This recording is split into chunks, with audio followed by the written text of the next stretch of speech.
briefly chat, and I was just so inspired by your story. I thought I have to have you on for a minute. Thank you. Now, tragically, you lost your daughter many years ago. How old was she at the time? Jenna was 21. 21, and she was on a trip to India? Jenna was on a study abroad trip, and she was in India, just a few miles from the Taj Mahal, when her bus overturned. And so I got the call that most parents dread, can't even think about. And standing in the ashes of Plan A, we all get to say, first of all, we know that our life as we knew it was over, and we get to decide what we're going to do with the rest of our lives. How'd you start to make sense of it? Because obviously you're in grief, but when you start to come through that, how do you even fathom that something that just isn't even in your radar of life comes in and happens? How do you start to understand that? Well, in the beginning, I think we have, when we suffer a traumatic loss, we have an unfiltered experience. We see life, everything in life for exactly what it is. And we see that love is more important than money. We really know what worth truly is. And we know what's irreplaceable and what's precious.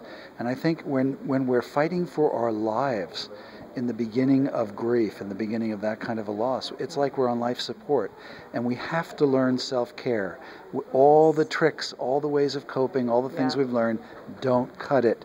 So we have to practice incredible self-care, self-compassion, and that's what I did. Thank God I had supportive people around me to say, you know what, slow down. Slow down. Well, because you can just drown in grief, really. That's right. Just sitting in the bed day after day, not wanting to get up and not wanting to get out. And thinking, how am I going to go on and live without my daughter? Exactly. But I could, from the very beginning, hear my daughter say, Dad, use everything you're going to learn, everything you know, to do something good. And my mission of service has been to do something good in her name. So I started the Jenna Druck Center, which now has a leadership program that she actually started for girls when she was 15. And we've now had over 16,000 girls go through that.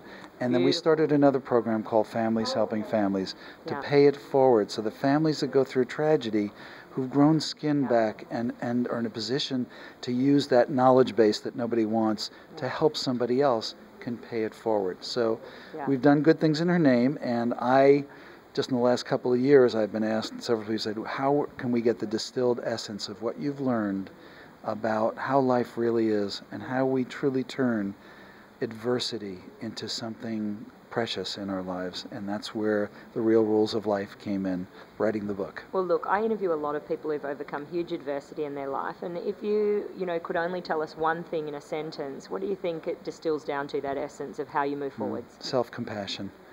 There's no more room for self-criticism, for judgment, for pressuring ourselves, for impatience, for any form of unkindness.